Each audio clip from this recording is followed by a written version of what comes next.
Work-life balance is a topic that has been on my mind a lot, but it is an idea that I want to challenge as a rebel mom.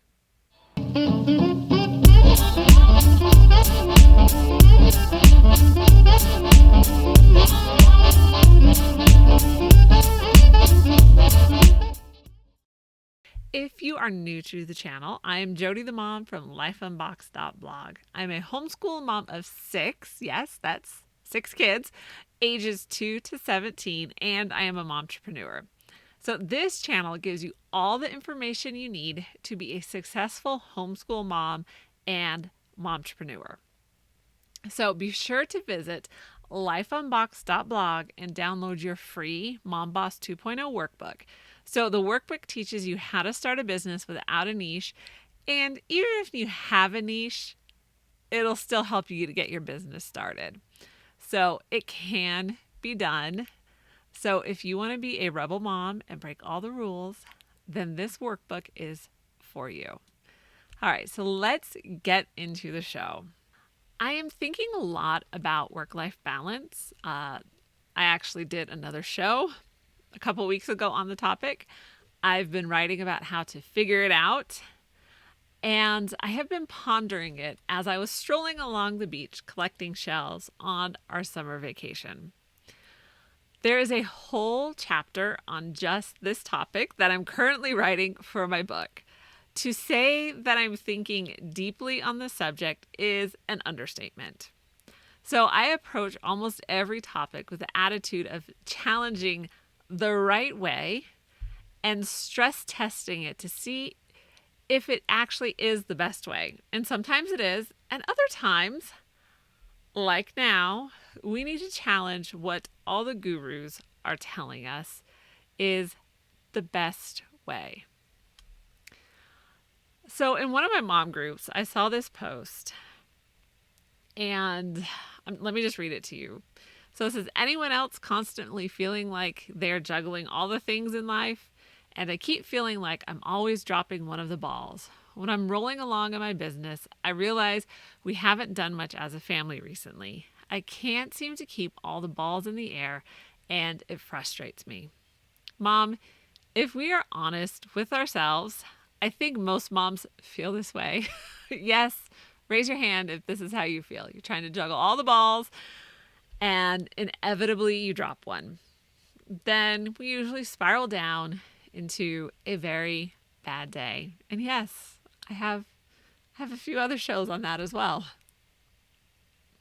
So this is a pain point and a major frustration for moms, especially if you're working from home.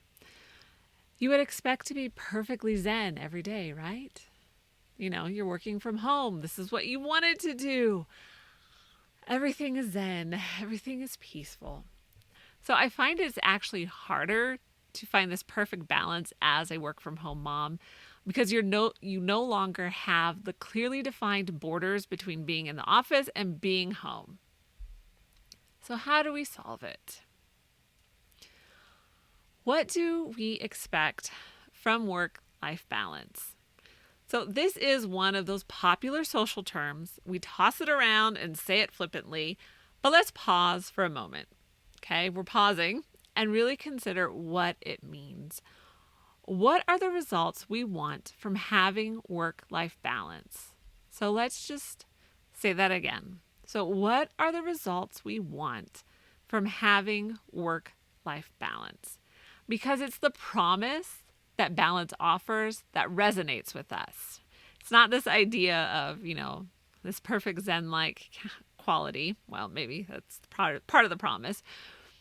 But it really is this promise that if we could just grasp it and get it figured out, then we'll be happy and our kids will be happy. Life will be easier. It will be peaceful and serene. We won't be workaholics, but we'll still produce amazing work.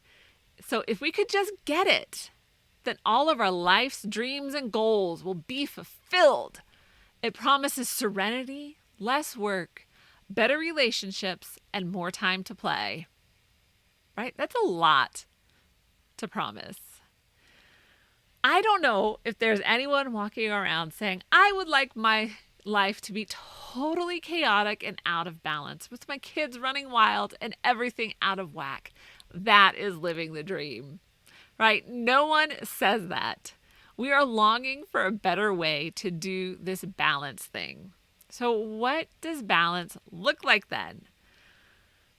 All right, let's talk about the idea of a perfectly balanced life. Usually, when we talk about work-life balance, we think of those perfectly balanced rocks on the beach. But balance can also have many different looks. Walking a tightrope. So this is more the balance of mom life. A teeter-totter or scales. All of these things require two sides to be in perfect equilibrium. Balance. At no point can one side tip further than the other. Everything must be equal. So if we are saying that work and life need to always be equal, because this is balance, it is impossible to do. So we're going to try and do this balance thing, right? We're going to balance work and life. So let's throw in school. Where does that even fit? Does it fall under work or does it fall under life? I've never seen a three-sided scale, so we should probably just add it to the life bucket, because if we put it into the work bucket, we'll tip too far to that side. So we've got work on one side, we got school in the life bucket. If I work 6 hours a day, then I need to do life for 6 hours. We added school, so that is at least 4 hours on the life side. So now homeschool is not work at all, but life, even though it really feels more like work most of the time. And which side do dishes fall on? I don't get paid to do them, but it is definitely work. Or then there's my favorite idea of balance. I saw it in a meme, so you know it is totally serious. It went like this. Some days we complete all our lessons, read amazing literature, and work at service projects together. Other days we marathon educational shows, eat popcorn for dinner, and decide couch jumping counts as PE. It is called balance. That, my friends, I think is a more accurate picture of what balance looks like for the work from home and homeschooling mom. So really, this list can go on and on of, okay, we spend 6 hours at work and we have to do 6 hours at life. And then where do all these things fit? How do we categorize all of these different things? So I have to ask this. Does this sound like balance to you? You spend 6 hours at work, then 6 hours at life. Let's take a step back for a moment and ask the hard question. Is this even possible? If you are like me, then the answer is no. It's not possible at all. This is nuts. This is totally nuts. So at this point, you're either completely discouraged or you're hopeful. Yes, everything that was said should make you hopeful because you're realizing that you haven't done anything wrong. You're not a failure at finding balance because you can't fail at something that doesn't exist. Let's say that one again because that one's just so good. You can't fail at something that doesn't exist. So is there another way to get the promise that balance offers? Yes, there is another way. And it's a journey, not a destination. So I am totally a project-oriented person, like working with a specific deadline in mind, accomplishing the goal, and then moving to the next thing is how I like to work. Honestly, it's just how my brain is wired. So even with life, I break things into projects that are meant to be accomplished, and then we move on to the next thing. And work-life balance is no exception. I want to figure it out, accomplish it, and then move on to the next thing. Anyone else with me on that? So it could be because I'm in my 40s now, and I have more years to look back and reflect on. Isn't getting older grand? But I've come to realize that most of life is about the journey. It's not a destination. And I know it sounds so cliche, and I'm not a fan of all the cliches. I'm really not. But it is true. finding balance is about discovering it in the season you are living. So balance when I have an infant that needs to nurse and doesn't sleep looks a lot different than balance with a toddler that is getting into everything. Like, seriously, if I could just get 5 minutes where she doesn't move or steals my pens, like, would be good. Just 5 minutes. That would be balance. So balance on a busy day full of activities looks a lot different than on days when nothing is planned, or days when projects are coming from clients at a rapid pace. Work-life balance is finding calm in the midst of your busyness. Yes, sometimes we need to make it happen, and sometimes it just does. It is not feeling either side equally. It is living and enjoying your life now, or struggling through the day because, let's face it, stuff happens and sometimes it isn't fun. It isn't fun being pooped on and trying to teach your kid chemistry, or doing both at the same time. Let's just accept that we will have bad days, and it has nothing to do with being balanced or not. Okay, I hope you're feeling hopeful right now. I really do. We all fail at keeping all the balls in the air. Don't judge your accomplishments through the lens of your failures. You accomplish a lot in a day, even if you didn't check everything off your to-do list. You still have accomplished a lot.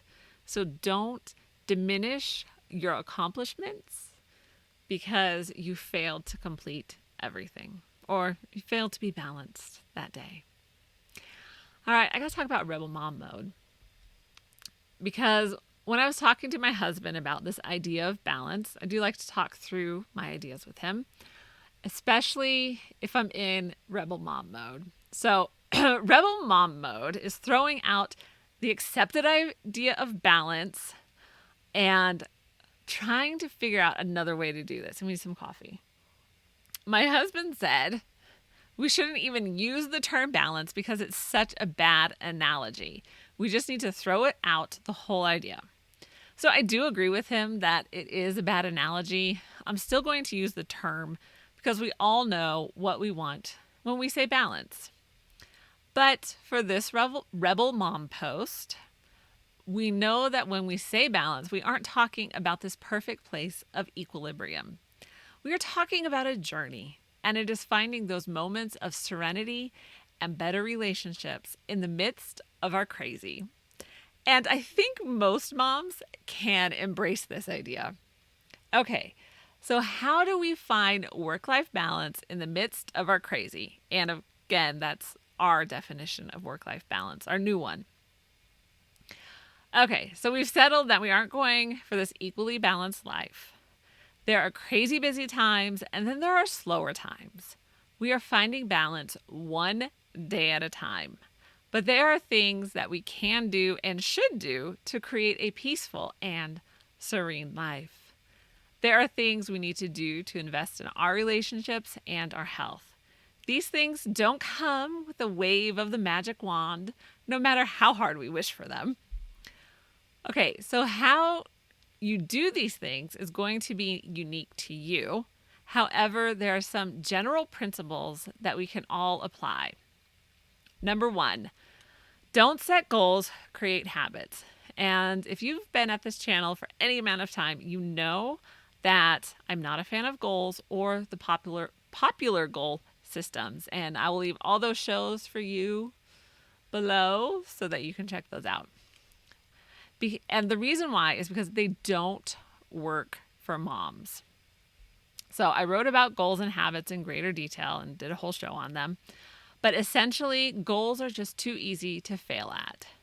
Then we go through the mom guilt of not achieving what we wanted to.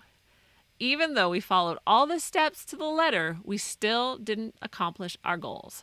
And we shouldn't put ourselves through that, okay? We just shouldn't. If you want to find work-life balance, create habits instead. So habits become automatic behavior. So you start doing them without thinking. So James Clear's book, Atomic Habits, dives into this idea in greater detail. Once the behavior becomes automatic, you start doing it without thinking. Then it frees up space in your brain. Yes, who needs more space in your brain? I do. Because you aren't always thinking about it. You've trained your mind to get into that habit, and so it'll automatically start switching gears when it's time. So with habits, you are more than likely to be more consistent. So it's easy to commit to something for 5 minutes a day and work on it in small, consistent steps instead of committing hours or a whole day to try to achieve your goal. We are moms. We do not have the luxury of a lot of free hours, but we can easily find 5 minutes. Sometimes it might be in the bathroom, but you can find it in the bathroom. Number 2, let go of the perfect. So I did mention this in the previous show on how to find the balance between life and work. But the more I read and dive into this topic, the more convinced I am that this is probably the biggest obstacle, especially for moms. We want our homes to always be guest ready and our meals to be perfectly balanced and Martha Stewart approved. If you have more than one kid in your home, this just isn't going to happen. If you want to have work-life balance, so that serene and peaceful life, then let go of the perfect so you can embrace the good. Number 3, accept the slower pace. So this is one that I love to hate because I don't want to slow down. I want to be able to move at the same pace as I did in my 20s before I had kids. That's not too much to ask, right? I want to take on the world and conquer it. And yes, I have the t-shirt to prove it. I'll leave that link below for you because that's what I used to do. But reality must be faced. I have 6 kids and one is still a toddler. So this is a recipe for exhaustion all the time. I'm running 2 businesses. There's an expectation to be fed. I'm still trying to figure out where that comes from. And I can't run at the pace I used to run at because I'm carrying a heavier load. If we're going to find balance in life, then we need to accept that we are moving at a slower pace. Everything is going to take longer to accomplish. But here's the thing. If we can accept it, then we can plan around it. And that will make our habits and goals more easily achievable. Mom, you can have work-life balance with family and career. It is possible to have work-life balance. We just need to change how we view it. So what is your rebel mom view of work-life balance? Do you accept the idea of the gurus, or are you charting your own path? Let me know in the comments below. I am so glad you joined me today. And if you want to help spread the word, be sure to like this video and subscribe to the channel. You can listen to the podcast on Apple Podcasts, Spotify, and wherever you listen to podcasts. Remember to check out the Life Unboxed store for all of your Mom Boss merch. And a great way to support the show is by purchasing one of the journals that I've created. So I will leave those in the pinned comments below. And you can buy them from Amazon. They make great gifts and they're a lot of fun. You can also support the show with coffee. Visit Ko-fi, that's ko-fi.com/Life Unboxed blog. And you can buy this tired mama, because I drink a lot of it, a cup of Joe. So for more great momtrepreneur content, follow Life Unboxed on social media or check out lifeunboxed.blog. And be sure to share the podcast and video with your friends. And I will see you in the next show.